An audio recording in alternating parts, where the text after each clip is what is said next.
प्रभु राम मंदिर में विराजने वाले हैं। बस 11 दिन का इंतजार शेष है। श्री राम आएंगे। अयोध्या की छठा उस दिन 22 तारीख को देखते ही बनेगी। देश विदेश में बैठे हर एक शख्स की नजर अयोध्या पर होगी। अलग माहौल होगा। पूरी अयोध्या नगरी राममय होकर राम के भजनों से गूंज रही होगी। अलग ही दृश्य होगा, अलग नजारा होगा। वहां मौजूद हर शख्स का रोम रोम खिल उठेगा। जैसे होता है कि कोई व्यक्ति धूप में चलता हो और धूप में चलते चलते उसे छाया मिल जाए तो उसको लगेगा हमको कूलर मिल गया, हमको एसी मिल गई। ये समारोह 5 दशकों के लंबे इंतजार के बाद होने जा रहा है। हर कदम पर आगे बढ़ने के लिए नियम कायदे हैं। रामलला की प्राण प्रतिष्ठा से पहले कुछ देवी देवताओं की पूजा होगी, जिसकी जानकारी रिपब्लिक भारत के कैमरे पर संत ब्रह्मर्षि राम व्यास ने दी। मंदिर निर्माण हो रहा है। यह किसी पार्टी, किसी दल से ऊपर, बल्कि भारत नहीं विश्व स्तर की बात है। भगवान राम पूरे विश्व के कण-कण में समाये हुए हैं। इसलिए भगवान श्री राम का मंदिर ये शुभ संदेश है। 22 जनवरी को बहुत बड़ा आयोजन होने वाला है। इसलिए मंदिर प्रशासन से लेकर यूपी प्रशासन किसी कीमत पर नहीं चाहता कहीं कोई चूक हो। सुरक्षा के कड़े इंतजाम किए जा रहे हैं। स्पेशल फोर्स से लेकर AI टेक्नोलॉजी से 22 जनवरी को अयोध्या में एक एक गतिविधि पर नजर रखी जाएगी। देखिए, आर्टिफिशियल इंटेलिजेंस से तात्पर्य है कि हम अपने पास उपलब्ध जानकारी को अपने सर्वर पर रखें और उसके बाद उन सभी सॉफ्टवेयर का हम इस्तेमाल कर रहे हैं जिनके द्वारा हम असामाजिक तत्वों के बारे में जानकारी, जो उपलब्ध जानकारी, उससे यहाँ आने वाले लोगों को कंपेयर कर सकते हैं। सरकार और DGP के निर्देश के बाद पूरे अयोध्या में 10,000 CCTV कैमरे भी लगाए जा रहे हैं। ड्रोन, रिवर की सिक्योरिटी, सभी चीज़ें सुनिश्चित कराई जाएंगी। यह प्रयास किया जा रहा है कि अयोध्या के इस आयोजन को ऐतिहासिक बनाया जाए।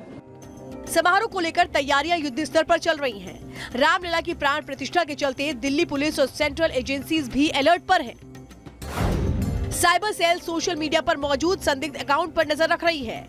साथ ही भड़काऊ पोस्ट और माहौल बिगाड़ने वाले सोशल मीडिया अकाउंट को भी खंगाल रहे हैं। किसी भी आतंकी साजिश से निपटने के लिए संदिग्ध सोशल मीडिया अकाउंट पर नजर रख रहे हैं। साथ ही पुलिस की कोशिश है कि असामाजिक तत्व देश का माहौल खराब न कर पाए।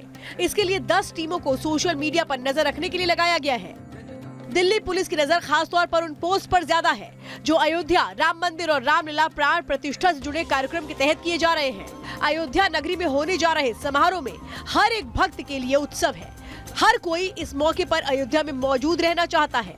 यही कारण है कि अयोध्या के होटल्स में ज्यादातर कमरे पहले से ही बुक हो चुके हैं। पहले किसी ने रूम बुकिंग किया है तो उनको कम रेट्स में आ रहा है, रीजनेबल रेट्स में। फिर जो लास्ट मिनट बुकिंग कर रहे हैं उनके लिए कोई हायर रेट्स में हुआ है। तो ऐसा उछाल नहीं है, वो तो जनरल ट्रेंड है जो मार्केट में। आप जैसे फ्लाइट्स भी बुक करते हो आज, जैसे आप अगर प्रीवियस डेट के लिए करोगे आज से 2 महीने के बाद, तो रेट्स कम रहेंगे। जैसे आप नज़दीक वाले डेट्स पे जाओगे तो रेट्स काफ़ी हाई हो जाते हैं। तो वैसे ही होटल्स में भी और नॉर्मली रेट्स है पूरे मार्केट में। होटल के कमरे तेजी से बुक हो रहे हैं और अयोध्या में होटल्स की हाई डिमांड देखते हुए दामों में उछाल देखने को मिल रहा है।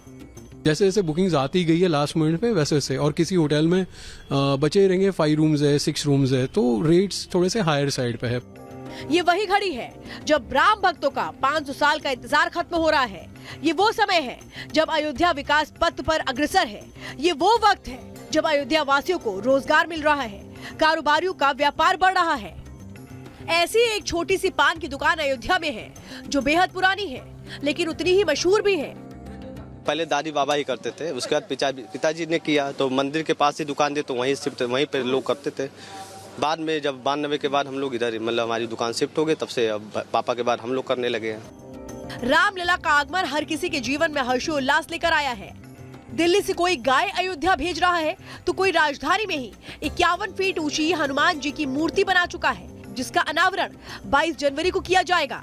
जाहिर सी बात है, देश भर से हर राम भक्त किसी न किसी तरह इस समारोह में अपना योगदान देना चाहता है।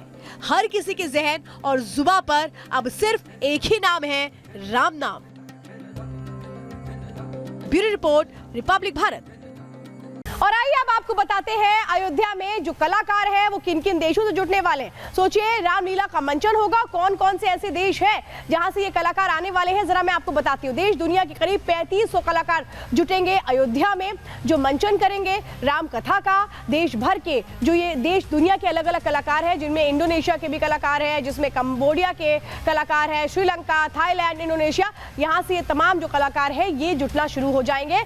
अलग अलग देशों के कलाकारों को निमंत्रण भेजा गया है जो यहाँ पर आएंगे और अलग अलग टोलियों में 500 की टोलियों में हर दिन ये राम कथा का मंचन करेंगे। राम दल के करीब 500 कलाकार हर दिन यूं ही राम कथा का मंचन करेंगे, लोगों को भगवान श्री राम के जीवन के तमाम पहलुओं से रूबरू करवाएंगे। हरि अनंत हरि कथा अनंता की गवाह बनने जा रही है अयोध्या इन कलाकारों के जरिए। अब चलिए जरा एक और जानकारी आपको देती हूँ कि कैसे अयोध्या की जो सुरक्षा है वो आर्टिफिशियल इंटेलिजेंस के जरिए की जाएगी, उसकी जो तैयारियां कैसे की जा रही है वो अब मैं आपको बताने जा रही हूँ। 22 जनवरी को सुरक्षा के लिए जो कड़े इंतजाम है, इसमें मॉडर्न टेक्निक का इस्तेमाल किया जा रहा है। CrPC, PAC, SSF, police commando unit को तैनात किया जाएगा। तो इसी के साथ एसटीएफ, एनएसजी कमांडो भी लगातार निगरानी करेंगे। तो अयोध्या को रेड और येलो जोन्स में बांटा गया है सुरक्षा के लिहाज से। सीसीटीवी कैमरों से भी निगरानी की जाएगी, तो वहीं कई जोन्स में ड्रोन से भी निगरानी की जाएगी, ये बताया जा रहा है। एआई डेटाबेस के जरिए सुरक्षा को और मजबूत किया जाएगा, यानी आर्टिफिशियल इंटेलिजेंस का भी सहारा लिया जाएगा। एआई के जरिए लोगों की गतिविधियों पर नजर रखी जाएगी, कौन कब कहां कैसे आ रहा है, अपने साथ क्या सामान लेकर के आ रहा है, क्या किसी और को कोई जानकारी दे रहा है। बहुत सारी ऐसी चीजें जिनको एआई के जरिए ट्रैक किया जाएगा। सरयू नदी में भी किस तरह से निगरानी होगी, बोट्स की खास मार्किंग की गई है, कहाँ कौन सी बोट लगेगी, कब कौन सी बोट जाएगी, इन तमाम चीजों की भी खास तौर पे निगरानी रखी गई है। और चलिए आप बात करते हैं अंदर की खबर में। हर दिन की तरह प्रधानमंत्री नरेंद्र मोदी सोशल मीडिया पर अपनी भजन श्रृंखला में भजन शेयर करते हैं, जिसमें वो उस भजन गायक के लिए 2 शब्द भी लिखते हैं। आज ऐसी ही एक बहुत खूबसूरत आवाज को प्रधानमंत्री की ओर से शेयर किया गया है, सुनिए जरा।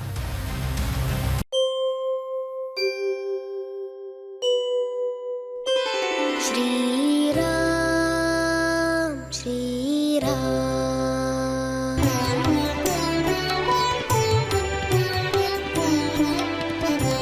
श्री रामचंद्र कृपालु भज मन हारण भव भय दारुणम् नव कंज लोचन कंज मुखकर कंज पद कंजारुणम्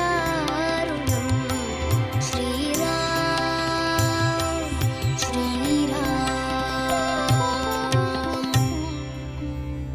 और चलिए अब वक्त हो गया है अयोध्या अध्याय का।